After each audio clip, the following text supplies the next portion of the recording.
हे सुरुवातीचं आहे गोमाता आपली।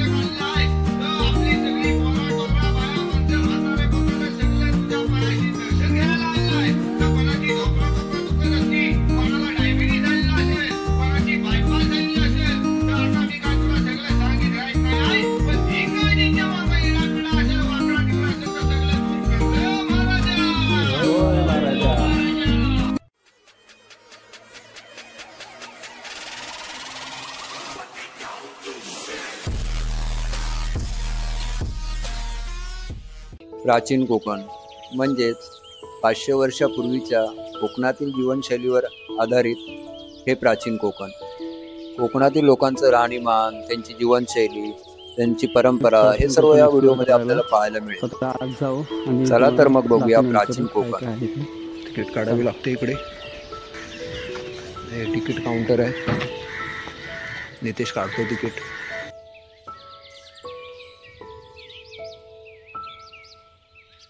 हे सुरुवातीचं आहे गोमाता आपली।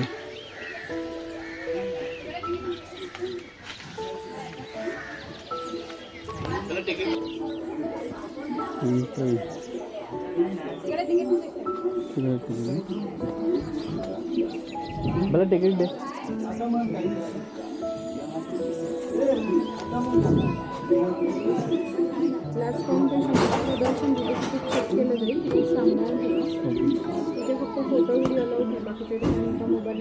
ठीक है।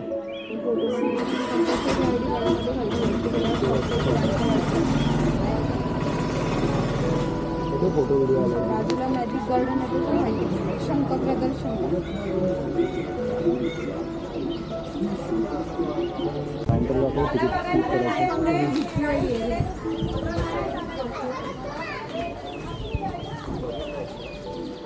प्राचीन कोकण तू सांगशील।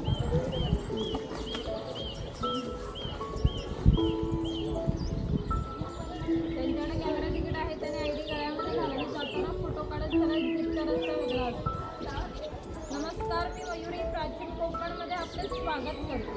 Konkan tourism development and research centre ही आमची संस्था आहे आणि या ठिकाणी आम्ही पर्यटनात रोजगार निर्मिती हा विषय घेऊन काम करत आहोत। आम्ही इकडे एक नक्षत्र बाग तयार केली आहे। प्रत्येकाच्या जन्म नक्षत्रानुसार एक वृक्ष आराध्य वृक्ष म्हणून मानला जातो आणि त्याची पूजा अर्चा केल्यास त्या व्यक्तीला सौख्य आरोग्य प्राप्त होते।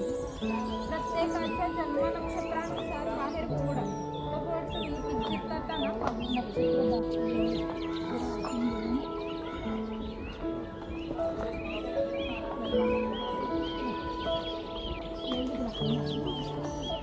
पार आहे। आपण कोकणी पिंपळ यांना पवित्र मानतो, तसेच त्यांना आपण दीर्घायुष्याची प्रतीके मानले जाते। याला पिंपळ पार म्हणतात कारण त्याच्या भोवती जो दगडी कट्टा बांधला आहे त्याला कोकणी भाषेमध्ये पार असे म्हणतात। हा पार सुमारे 400 वर्षापूर्वी बांधलेला आणि जेव्हा पार बांधला गेला तेव्हा इकडे पिंपळाचे रोप लावण्यात आले, म्हणजेच हा पिंपळ सुद्धा 400 वर्षापूर्वीचा।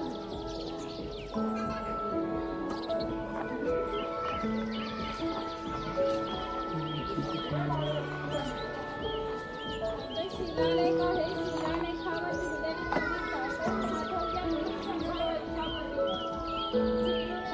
झालेल्या पहिल्या कोकण मराठी साहित्य संमेलनामध्ये या कवितेला कोकणची प्रातिनिधिक हिरवे तळं कोकण, सह्याद्रीच्या तळीसोबत हिरवे तळं कोकण, राष्ट्रदेवीचे निसर्गनिर्मित केवळ नंदनवन। या कवितेमध्ये नंदनवन हा शब्द आला। नंदनवन या शब्दाचा अर्थ आहे स्वर्गातील इंद्राची बाग किती सुंदर आहे तितकेच आपले कोकणही सुंदर आहे। गुहा काळाचे प्रतीक आहे, गुहेच्या अलीकडे आहे वर्तमान काळ आणि गुहेच्या पलीकडे आहे 500 वर्षांपूर्वीचा भूतकाळ। पुढे पाहणार आहात 500 वर्षापूर्वी कोकणी माणसे कशी राहत होती। रचना, ग्रामरचना, खाद्य संस्कृती व परंपरा कशा होत्या. गुहेतून येताना थोडंसं वाकून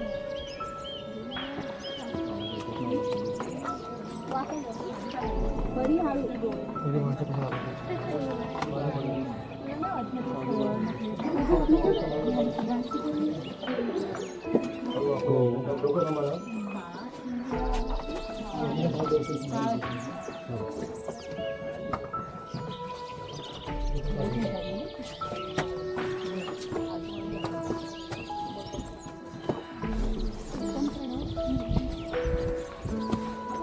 अवकाश नशीब होती आपले होती नशीब होती.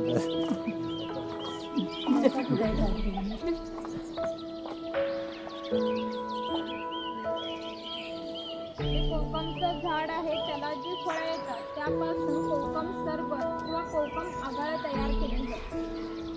त्याच्या फळांच्या सालीपासून कोकम तयार केले जाते. त्याच्या बियांपासून तेल तयार केले जाते. त्या तेलाचा उपयोग पहिला जीवनसारख्या फ्रेममध्ये केला जातो. इकडे अजगरचा स्टॅच्यू दाखवला.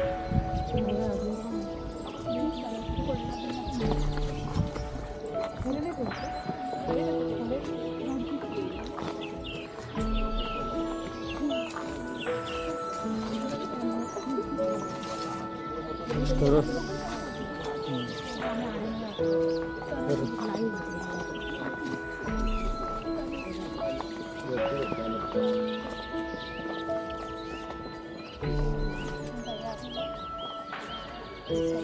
ते आहेत भगवान परशुराम.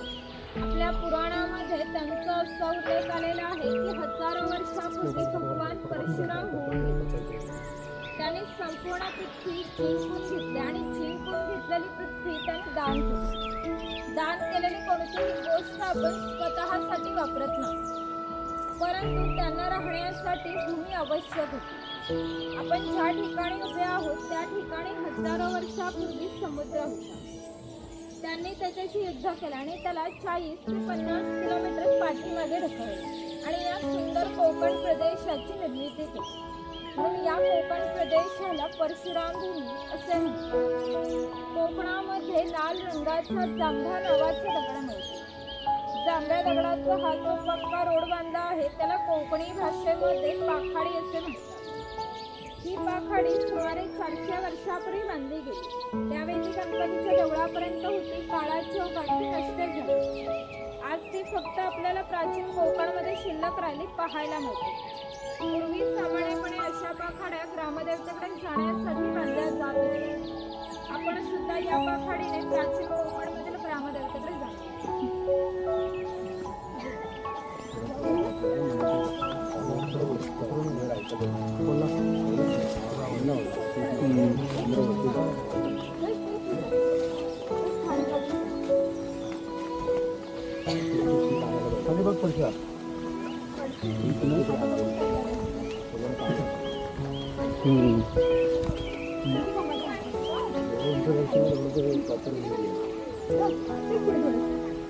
इकडे वनवासी आहे. कोकणातील दुर्गम पर्वतामध्ये वनवासी लोक राहत असतात.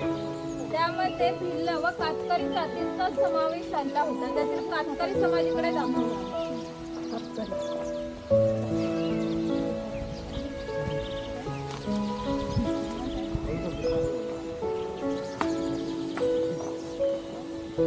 इकडे वाघ आणि वाघांची गुहा दाखवली आहे. इकडे गाव शिकार दाखवले.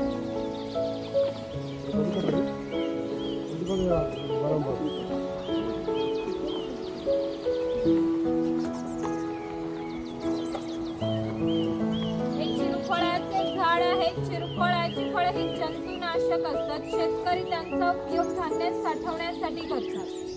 तसेच त्यांचा उपयोग गरम मसाल्यासारख्या पदार्थांमध्ये सुद्धा केला जातो.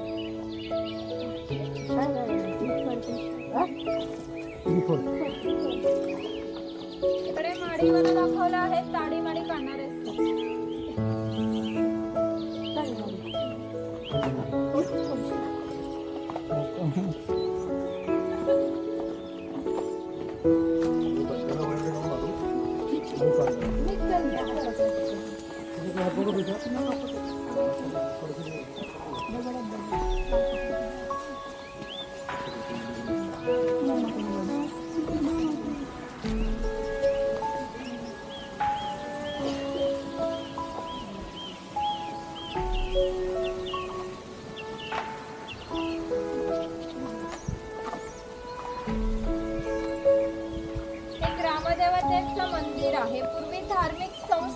गाव नियंत्रित करत असतात. गावातील गावकरी येथे एकत्र येत असतात. गावातील दोन व्यक्तींची भांडणे झाली तर सर्व गाव एकत्र येऊन गाव प्रमुख त्यांच्यासमोर न्यायदान करीत असतो. गावातील सार्वजनिक कामे जशी पाखाड्या बांधणे, लाकडी संक बांधणे अशी कामे कोणी, कुठे व कधी करायची याविषयीचा निर्णय गावकरी येथे बसूनच घेत असतात. आणखी एक महत्वाचं वैशिष्ट्य म्हणजे जगभर अशी प्रथा आहे की प्रत्येक जाती धर्माचे लोक आपापल्या देवाकडे जातात, देवाचं दर्शन घेतात. आपण कोकणी माणसे सुद्धा वर्षभर देवळात जाऊन देवाचं दर्शन घेतो. पण जेव्हा आपल्याकडे शिमग्याचा सण असतो तेव्हा ही देव या पालखीमध्ये बसून प्रत्येकाच्या घरोघरी नेली जाते. म्हणजेच कोकणी माणूस आणि देव यांचं नातं इतक्या जवळचं आहे की आपल्या एकमेकांकडे येणं जाणं असतं. या देवीचं नाव वाघजाई आहे. हे नाव मी जाणीवपूर्वक ठेवलं. असं म्हणतात की ज्या निसर्गामध्ये वाघ आहे तो निसर्ग समृद्ध असतो. 500 वर्षापूर्वीचा निसर्ग सुद्धा असाच समृद्ध होता. आपण कोकणी माणसे वड, पिंपळ, साप, नाग यांची पूजा करतो. म्हणजेच आपण निसर्ग पूजक माणसे आहोत. म्हणून या देवीचं नाव सुद्धा प्रत्यक्ष निसर्गाशी संबंधित असं ठेवलं वाघजाई.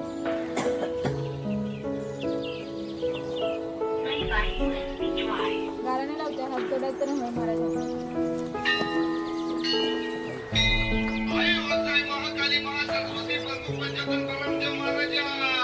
होय महाराजा.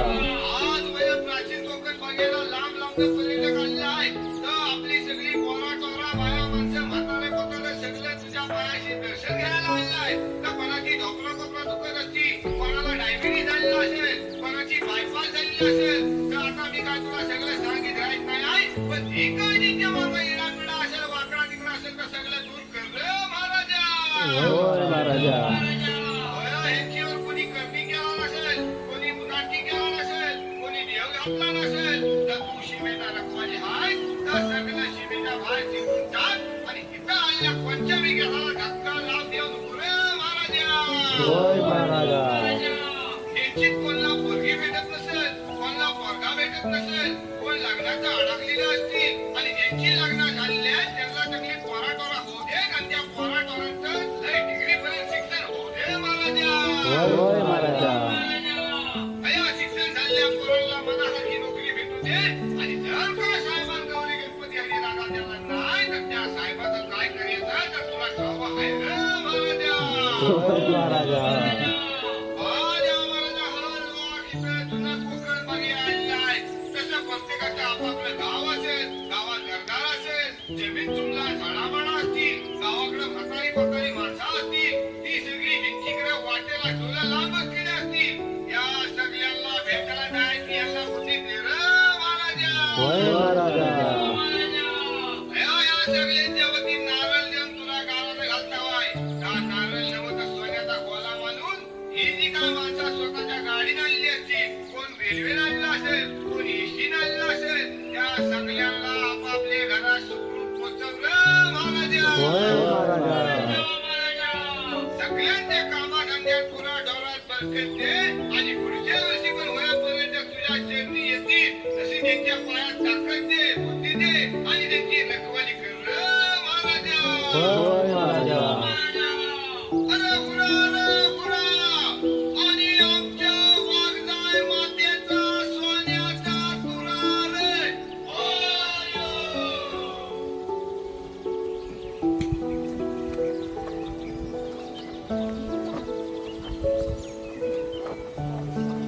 इकडे आमचे काही पारंपरिक वाद्य आहेत. लाकडी ढोल आहेत, मातीचे ताशे आहेत. ताशांचा खालील भाग आहे तो मातीचा आहे. हे ताशे 110 वर्षांपूर्वीचे जुने आहेत. जर वाजवणारे कस्ती असतील तर यांचा आवाज 2 ते 3 किलोमीटर पर्यंत जात असेल. पूर्वी त्यांचा उपयोग संदेश व हंत तसेच धार्मिक कार्यामध्ये केला जातो. इकडे चव्हाटा देव आहे. असं म्हणतात की कोकणात भरपूर भूत असतात, तर कोकणवासियांची अशी श्रद्धा आहे की हा देव त्यावर नियंत्रण ठेवतो. म्हणून याला शिमग्याच्या वेळी गाऱ्हाणे घातले जाते, तसेच पशुबळी सुद्धा दिले जातात. इकडे वीरगळ आहे, वीरप्राप्ती लोकांचे प्रतीक चिन्ह.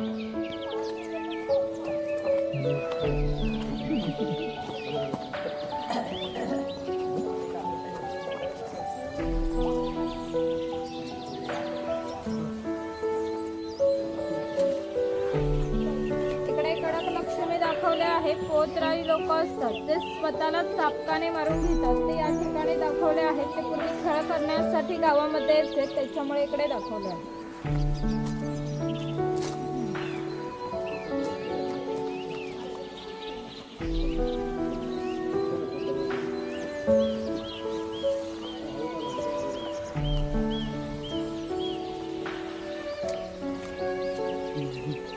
इकडे कोळी समाज आहे. कोळी समाजाची लोक समुद्राच्या इतके जवळ राहतात की समुद्राच्या भरतीचे पाणी त्यांच्या घराला लागून जाते. एवढी छोटी होडी घेऊन हे कोळी लोक 8 ते 10 तास खोलवर समुद्रामध्ये मासेमारी करतात आणि पहाटेच्या वेळी घरी परत येतात.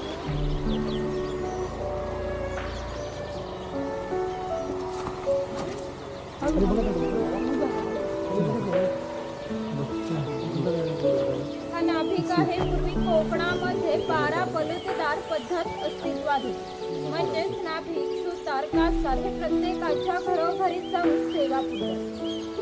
त्या बदल्यात त्यांना पैसे नव्हे तर केवळ धान्य मिळते. म्हणजेच एका नाभिकाला एका कुटुंबातील पुरुषाचे घरी जाऊन केस व दाढी करण्यासाठी वर्षभरासाठी 4 पैली म्हणजे आताचे 8 किलो धान्य मिळत असते. एवढ्या अल्प मोबदल्यात ही लोक समाजाची सेवा करत असतात. आमच्या नाभिकाविषयी आणखी थोडा मजेशीर वळण आमच्या लोकसाहित्यामध्ये आढळतो. असं म्हणतात की गावातील प्रत्येक गोष्ट ही नाभिकाला माहीत असते आणि नाभिकाला माहीत असलेली प्रत्येक गोष्ट गावभर होते. आता तुम्ही आलात ही गोष्ट ज्या अर्थी नाभिकाला समजली त्या अर्थी पुन्हा गावाला समजली. आमचं सगळं गाव तुमच्या स्वागतासाठी उत्सुक आहे. प्रथेप्रमाणे आपण आधी खोतांच्या घरी जाऊ मग गावात फेरफटका.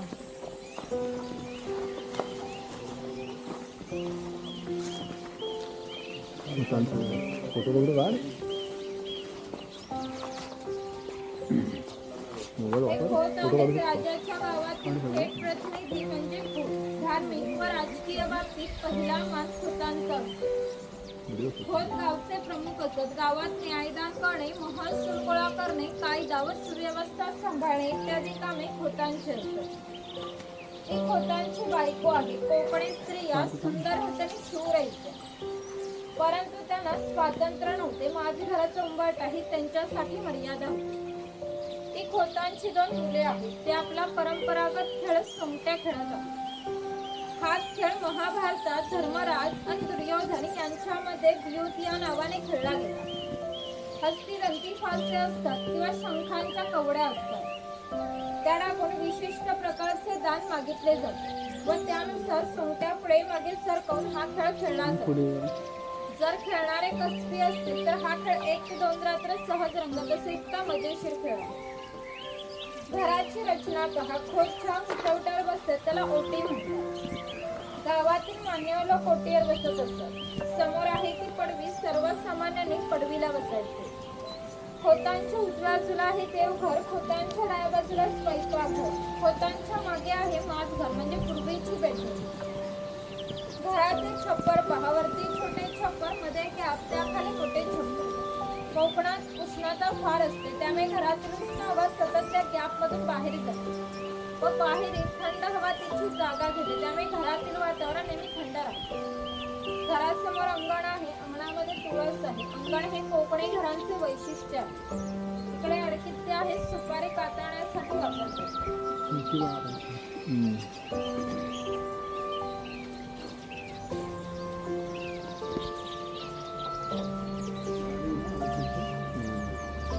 फोटो काढायचा मध्ये मध्ये. फोटो काढू शकतो. तुम्ही कसं काय फोटो काढता? कसं काय काढता? आम्ही पे केले त्यासाठी. हे केले? हां, त्याचं वेगळं तिकीट काढावं लागतं. हां. काय चॅनलचं नाव? चॅनलचं नाव कोकणी भालचंद्र. कोकणी भालचंद्र.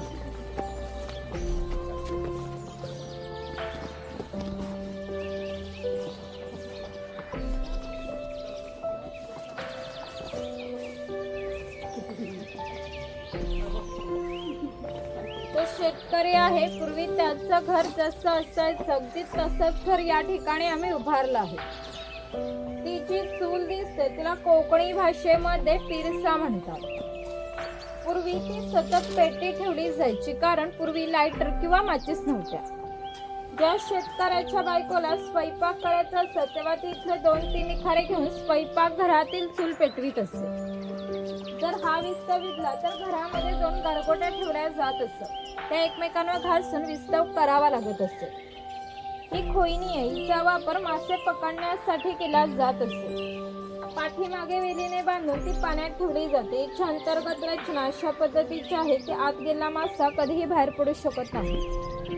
तिकडे कणगी आहे, तिचा वापर धान्य साठवण्यासाठी केला जात असे. तिच्या आतमध्ये धान्य ठेवून वरती चिरफळाची फळे पसरवून त्यावर झाकण लावून हे सर्व बाहेरून शेणामातीने लिंपून घेतले जाते. त्यामुळे आतील धान्य 3 ते 4 वर्ष सहज टिकते. ती शेतकऱ्याची बायको आहे, ती शेतकऱ्याची मुलगी आहे. तो पाळणा शेतकऱ्याच्या घरामध्ये आम्ही कायमस्वरूपी टांगून ठेवला आहे, कारण आमच्या शेतकऱ्याकडे दरवर्षी पाळणा हलत असे. म्हणजेच प्रत्येक शेतकऱ्याला 8 ते 10 मुले असत. थोडक्यात पूर्वीच्या काळी एकत्र कुटुंब पद्धती अस्तित्वात होती. हे उचल आहे, याचा वापर पूर्वी कपडे सुकत घालण्यासाठी केला जात असे. इकडे गौरी गणपतीचा सण दाखवला आहे, तिकडे पांगुळगडा हे लहान मुलांना चालण्यासाठी. कोंबडा गौरी गणपती ना.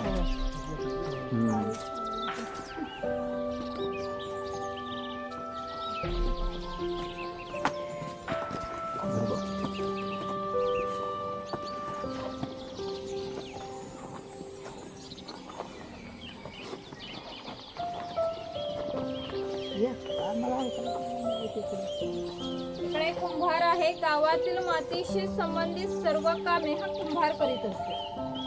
गणपतीचे दिवस झाले की लाल मातीचे गणपती तयार करून देणे, उन्हाळ्याला की मातीची मडकी तयार करून देणे, दिवाळीच्या वेळेला पणत्या तयार करून त्या प्रत्येकाच्या घरोघरी नेऊन पोचवण्याचे काम हा कुंभार करीत असतो. हे सफेद रंगाचे मडके आहे, ते माडी काढण्याचे मडके आहे. कोकणामध्ये नारळाची झाडे मोठ्या प्रमाणात असतात. त्यांना नारळाने आधी पोई येते, तिला आडवा काप दिला जातो. बाजूने विशिष्ट प्रकारचा झाडपाला लावला जातो. तो पाला आतील माडी शोषून घेतो. थेंब थेंब गळणारी माडी हे मडके वरचेवर लावून त्यामध्ये साठवली जाते. काळाच्या ओघात 12 बलुतरांचे असं नष्ट झाले, परंतु माडी काढण्याचा व्यवसाय आजही व्यवस्थित चालू आहे.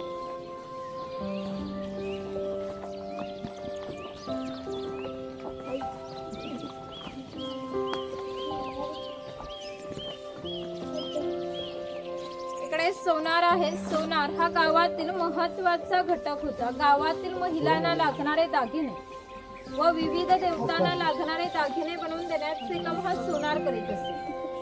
त्याच्या या अप्रतिम कलाकुसरीमुळे या दागिन्यांना जगभर मागणी होती. शिमगा, नवरात्र व अन्य वेळी ग्रामदेवतेला दागिने घालण्याचा मान या सोनाराचा असतो.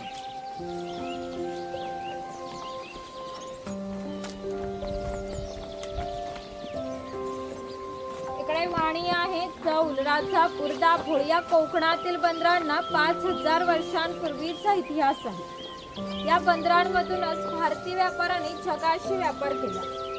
येथून निर्यात होणाऱ्या वस्तूंमध्ये हस्तकौशल्याच्या वस्तू, तलम, कापड, हस्तिदंती वस्तू, हिरे, माणिके, मोती, शंख, शिंपले इत्यादी वस्तूंची निर्यात हा वाणी करत असते.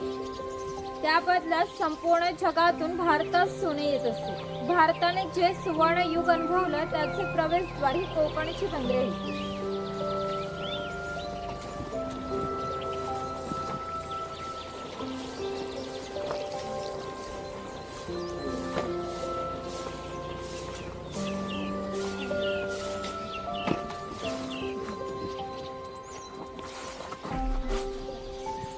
सुतार आहे. कोकणातील 12 बलुतेदार दाखवताना जे अधिक कौशल्यवान आहे ते या ठिकाणी आम्ही दाखवले आहे. त्यापैकी हा सुतार आहे. सुताराचे खरे काम शेतकऱ्याला लागणारी लाकडी अवजारे बनवून देणे.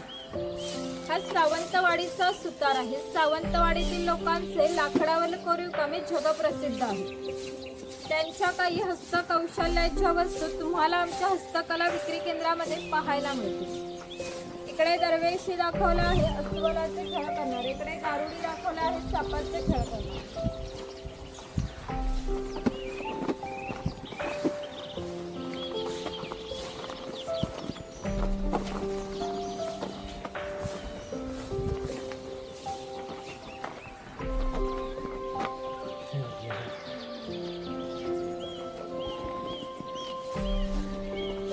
हा लोहार आहे शेतकऱ्याला लागणारी लोखंडी अवजारे बनवून देण्याचे काम लोहार करीत असे. उदाहरणार्थ कोयता, कुऱ्हाड, नागराचे फळ इत्यादी. 500 वर्षापूर्वी कोकणाची राजकीय परिस्थिती अस्थिर होती. येथील बरेचसे लोक सैन्यामध्ये होते. त्यांना लागणारे लोखंडी ढाली व तलवारी बनवून देण्याचे काम लोहार करीत असते. याचे वैशिष्ट्य म्हणजे अजूनही कोकणातील खोत व मराठा यांच्याकडे काहीशे वर्षांपूर्वीच्या तलवारी आहेत. त्यांना अजूनही गंज झालेला नाही, तर दसऱ्याला त्यांची पूजा केली जाते.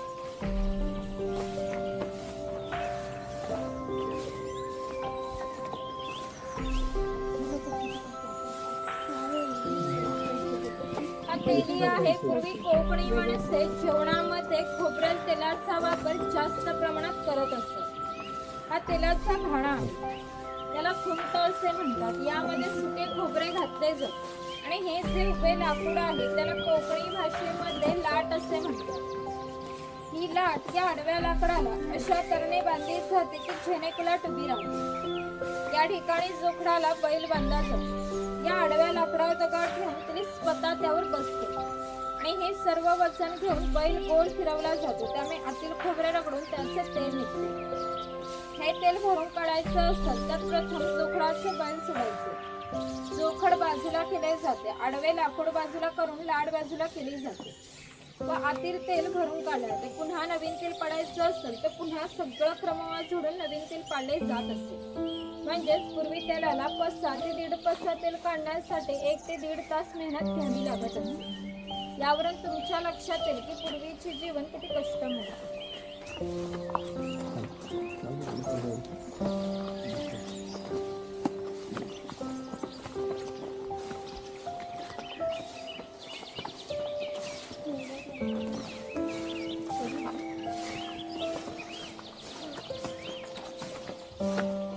समाज आहे. पूर्वी प्रत्येक व्यवसाय हे जातीनीय होते. व्यवसाय निवडीचे स्वातंत्र्य नव्हते. प्रत्येकाला आपल्या जातीचाच व्यवसाय करावा लागत असतो.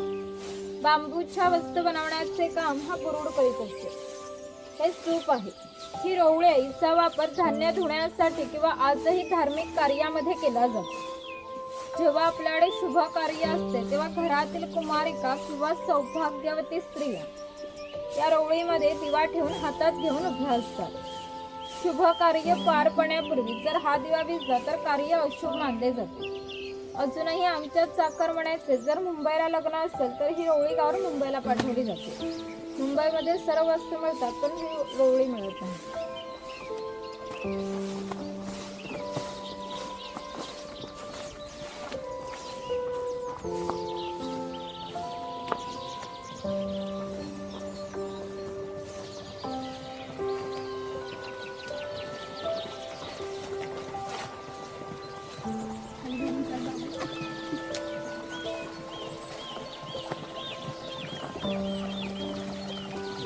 स्वयंपाकघर आहे. प्रत्येक समाजाची स्वतंत्र अशी खाद्य संस्कृती असते. कोणत्याही 2 समाजाच्या खाद्य संस्कृत्या समान नव्हत्या. कोकणी माणसांची चविष्ट अशी खाद्य संस्कृती आहे. आपण कोकणी माणसे जेवणामध्ये भात व मासे मोठ्या प्रमाणात खातो. कोकणात येऊन माशाची आमटी, उकडीचे मोदक, भाजणीचे वडे न खाणे म्हणजे कोकण न अनुभवल्यासारखे आहे. पूर्वी घरामध्ये दगड मातीच्या वस्तू असतात. ते जे जातणीसारखं दिसतं त्याला घिरट असे म्हणतात. जातणीमध्ये धान्य दळून निघते. घिरटामध्ये भात घातले जाते. अख्खा तांदूळ बाहेर निघतो व कोंडा बाजूला होतो. हे शिवयाचे लोखंडी यंत्र, शिवयाचे लाकडी यंत्र आहे. हे मोदक पात्र आहे. पूर्वीचा कोकणी कुकर. यामध्ये खाली पाणी ठेवले जाते. या चाळणीवर केळीचे पान ठेवून मोदक ठेवले जाते. झाकण लावून मोदक पात्र चुलीवर ठेवले जाते. आतील मोदक शिजून निघतात. हे पुरण यंत्र आहे. यामध्ये शिजवलेली डाळ घातली जाते व हे दोन्ही बाजूने उलट सुलट फिरवले जाते. आतील डाळ वाटून निघते. याच्या गोड पुरणपोळ्या बनवल्या जातात. तर टिफिन बॉक्स आहे. वरती पाण्याचा तांबे आहे. खाली 3 डबे आहेत. 2 बाजूला 2 चमचे आहेत. दोन्ही बाजूने लॉक केलेला आहे. बाजूला चहाची किटली आहे. इकडे लाकडी चमचे आहेत आणि ही दगडी उखळ आहे. यामध्ये पूर्वी भाताचे पोहे काढले जाते.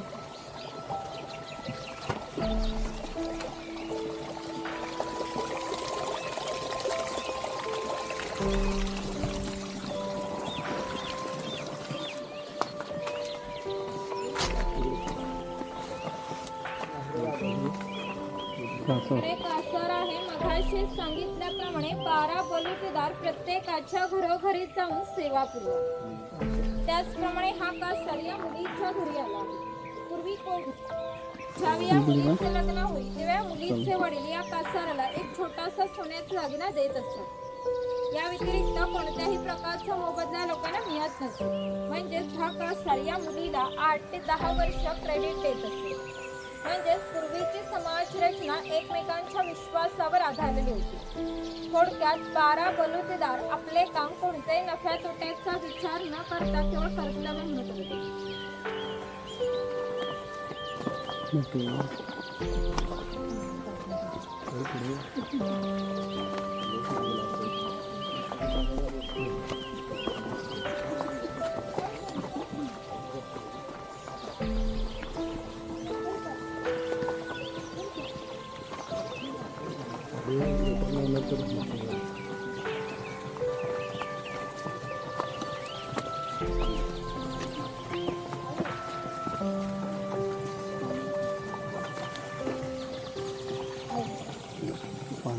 हा पाणवठा आहे. पूर्वी प्रत्येक गावामध्ये भरपूर मोठे जंगल होते, त्यामुळे गावात पाणीही मोठ्या प्रमाणात उपलब्ध असते.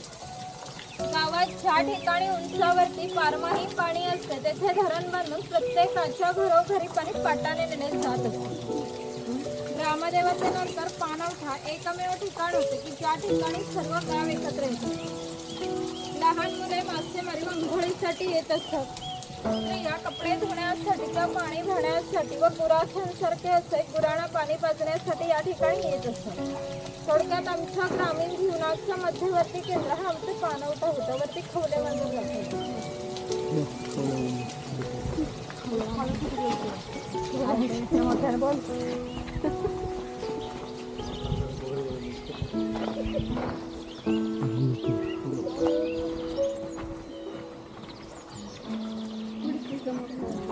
हा चर्मकार आहे. चामड्याच्या वस्तू बनवून देण्याचे काम हा चर्मकार करीत असे. याच्या जोडीला आणखी एक प्रसंग सांगतो जो 500 वर्षापूर्वी घडला. इथून 80 किलोमीटर अंतरावर मार्लेश्वर नावाचे देवस्थान आहे. एका पर्वतामध्ये एक मोठी गुहा आहे. त्या गुहेमध्ये शंकराची पिंडी आहे. आणखी एक वैशिष्ट्य म्हणजे अजूनही त्या गुहेमध्ये जिवंत साप आहे. पूर्वी मार्लेश्वर देव एका गावामध्ये राहत होते. त्या गावातील लोक वाईट मार्गाने वागू लागले, त्यामुळे शंकरांचे पावित्र्य कमी होऊ लागले. शंकरांना ते मान्य होणे शक्य नव्हते. त्याने ते गाव सोडून जाण्याचा निर्णय घेतला. मकर संक्रांतीच्या आदल्या रात्री ते गावाबाहेर पडले. गावाबाहेर एक चर्मकाराचे घर होते. हा चर्मकार गरीब पण श्रद्धाळू आणि नीतिवान होता. शंकराने कोणत्याही जातीपातीचा विचार न करता चर्मकाराला मशाल दाखवण्याची विनंती केली. चर्मकाराने सुद्धा अतिथी देवोभव समजून मशाल दाखवण्यास सुरुवात केली. शंकराने आज ज्या ठिकाणी मार्लेश्वर आहे त्या ठिकाणी गेल्यावर आपले खरे रूप प्रकट केले व चर्मकाराला दर्शन दिले आणि सांगितले की इथून पुढे मी याच ठिकाणी राहणार. या गोष्टीला आज जवळजवळ 500 वर्ष होऊन गेली. परंतु दरवर्षी मकर संक्रांतीच्या आदल्या रात्री शंकरांची मूळ गावातून पालखी निघते. तिला मशाल दाखवण्याचे काम चर्मकाराचा हातचा वंशज करतो. म्हणजेच मार्लेश्वर असे देवस्थान आहे की येथे कोणत्याही प्रकारचा जातीभेद मानला जात नाही. पुढे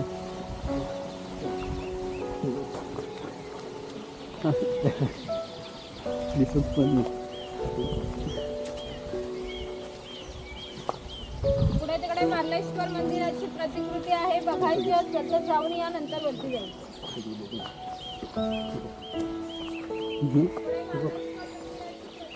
चल ना पुढे. मार्लेश्वरला गेलं तर कमी कमी इथे तर बघ. नको चप्पल घालू नको. साप आहे ते. साप नाही सॉलिड आहे.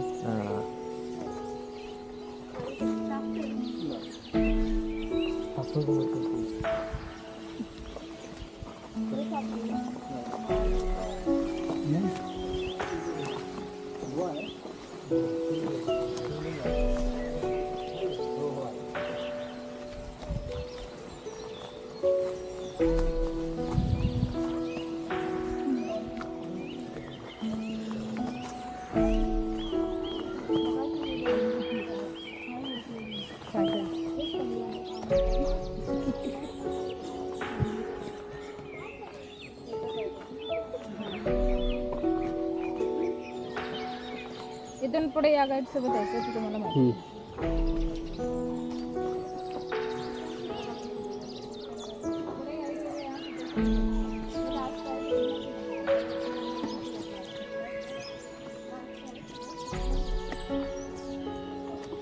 हा धनगर आहे.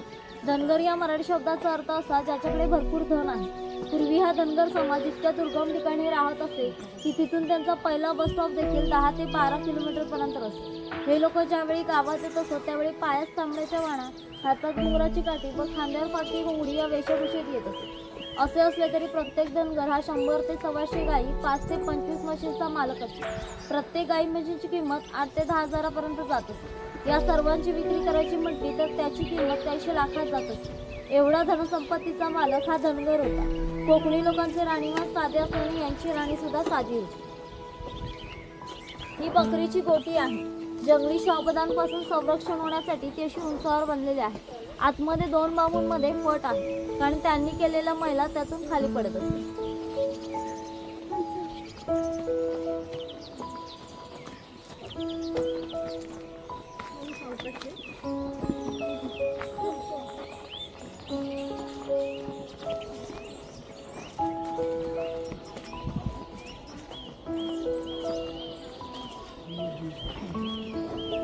हे खैराचे झाड आहे. त्याच्या आतील लाल रंगाच्या खोडापासून काठ तयार केलं जातं जो पानामध्ये घालून खातात.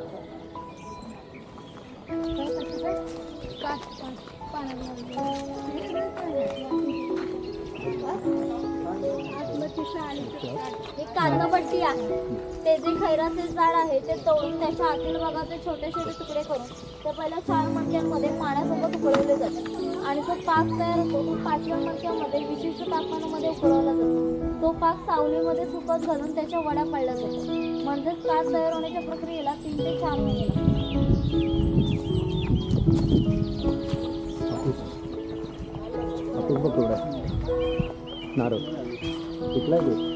या मचाणावरून जाणार असेल तर एकाच वेळी 3 व्यक्तींनी चप्पल काढून जावे. शूज असतील तर चालतात. तुमच्या सर्वांचं झालं की शॉपमधून पुढे या. शॉपमधून लास्ट पॉईंट आहे 100 प्रदर्शन. तर आयडी जमा करा. फोटो काढून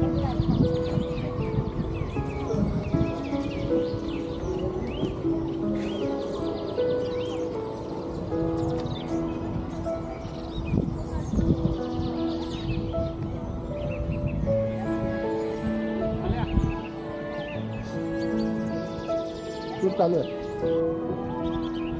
वाव मस्त वाटतं रे. खूप सुंदर वाटतं बघ किती भारी. अबा डुक्कर आहे खाली. असं आहे डुक्कर आहे. काय बघायचं? हां फक्त असंच निसर्ग.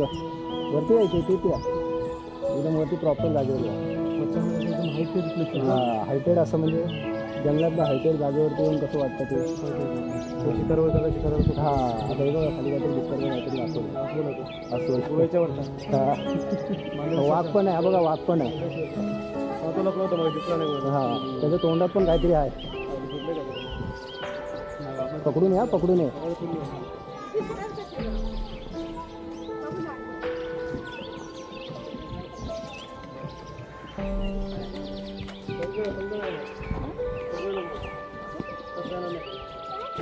दोन्ही बाजूने धरून जावं लागेल. उतरताना थोडे आड कुठली आंब्याची टोपली.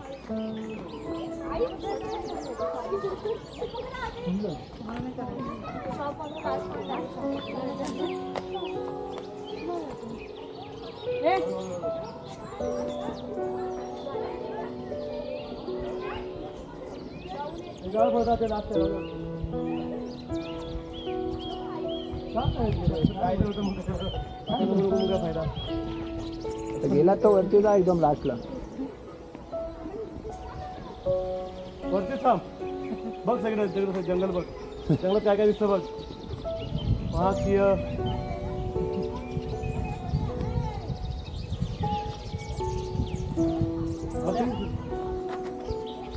हॅलो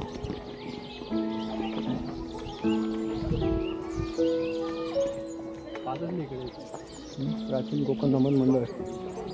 नमन मंडळ आहे. हे सगळे त्यांचे मुखवटे आहेत.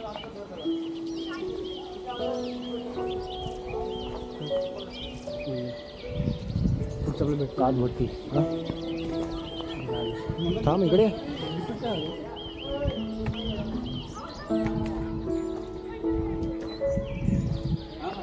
हा अरे ओव्हरेज झाले असेल आणि आता 20 मिनिटं आहे. असू दे ना पुढचं मागचं डिलीट करू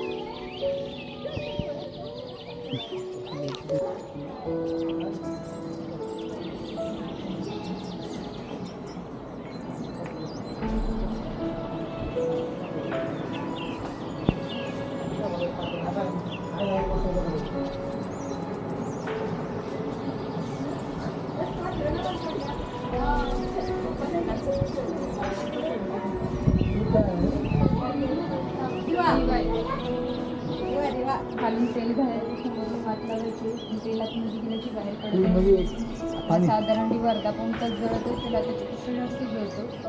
तुम्हाला तेल घालायचंय, दिवस सरळ करायचंय आणि ते समोर वाफवायचं. तर खाली नाही भेटेल.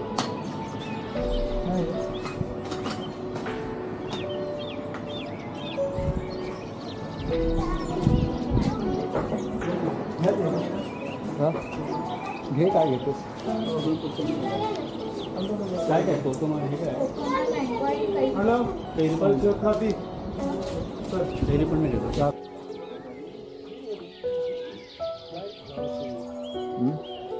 गावसीमा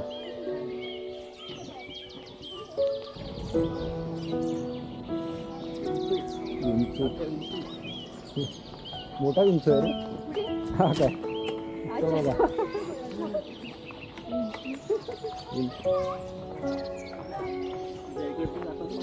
हा जयगडचा आहे.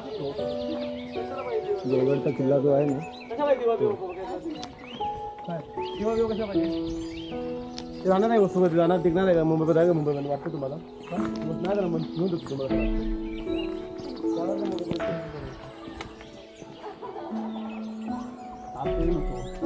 बाहेरच गेला आतमध्ये नाही येते.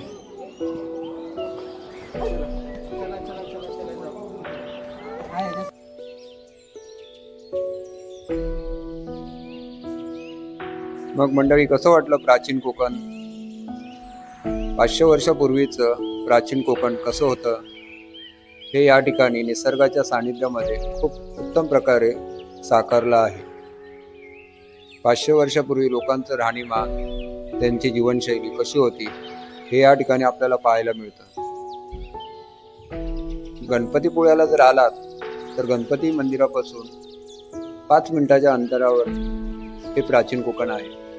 गणपतीपुळ्याला आलात तर नक्की या ठिकाणी भेट द्या आणि व्हिडिओ आवडल्यास लाईक आणि सबस्क्राईब करायला विसरू नका.